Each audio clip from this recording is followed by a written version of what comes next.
السلام علیکم دوستو حضرت یونس علیہ السلام اور مچھلی کا واقعہ۔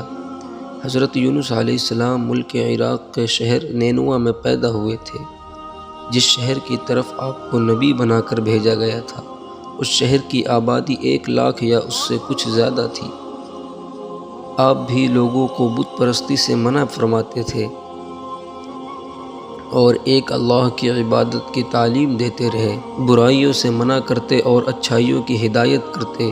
اس کے بعد آپ کی قوم آپ کی دشمن ہو گئی۔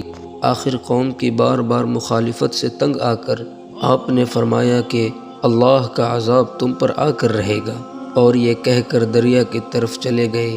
ایک کشتی جانے کے لیے تیار تھی، اس پر سوار ہو کر روانہ ہو گئے۔ جب کشتی بیچ دریا میں پہنچی تو رک گئی۔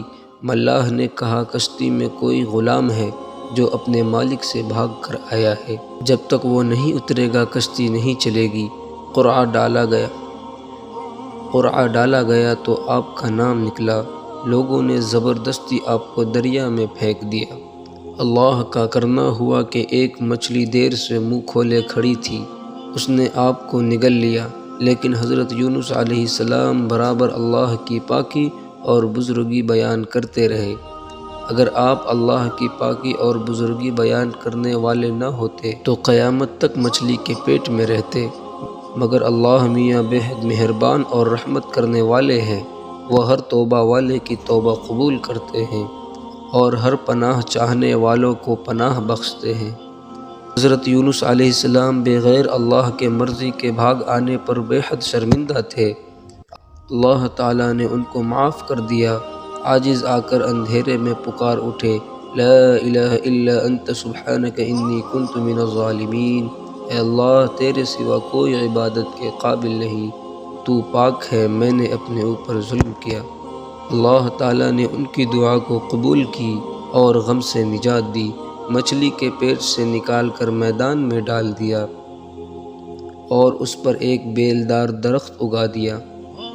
حضرت یونس علیہ السلام کے اپنے قوم سے روانہ ہونے کے بعد اللہ تعالیٰ نے ان پر ایک بڑا سخت عذاب بھیجا، لیکن جب قوم نے دیکھا کہ عذاب آ رہا ہے تو وہ سب جنگلوں میں آ کر اللہ سے استغفار کرنے لگے اور توبہ کرنے لگے۔ اللہ تعالیٰ نے عذاب دور کر دیا۔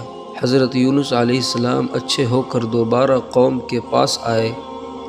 وہ ان کے انتظار میں تھے، چونکہ انہوں نے اپنی آنکھوں سے عذاب دیکھ لیا تھا، اسی لیے سب ایمان لے آئے اور صدیوں تک سب امن و چین سے رہے۔ اس کے بعد اللہ کا وعدہ پورا ہوا، جو لوگ ایمان لائیں گے ان کو خوب رزق دوں گا اور برکتیں عطا کروں گا۔ چنانچہ قوم یونس علیہ السلام سے تمام عذاب اور تکالیف دور ہو گئی، جو حضرت یونس علیہ السلام کی بد دعا اور ناراضگی کی وجہ سے ان پر مسلط ہو گئی تھی۔ حضرت یونس علیہ السلام نے مچھلی کے پیٹ میں جو دعا کی، یعنی لا الہ الا انت سبحانک انی کنت من الظالمین، اب جب کوئی مصیبت یا آفت نازل ہوتی ہے تو اس کو پڑھا جاتا ہے، اللہ پاک اس کی برکت سے آفت کو دور کر دیتا ہے۔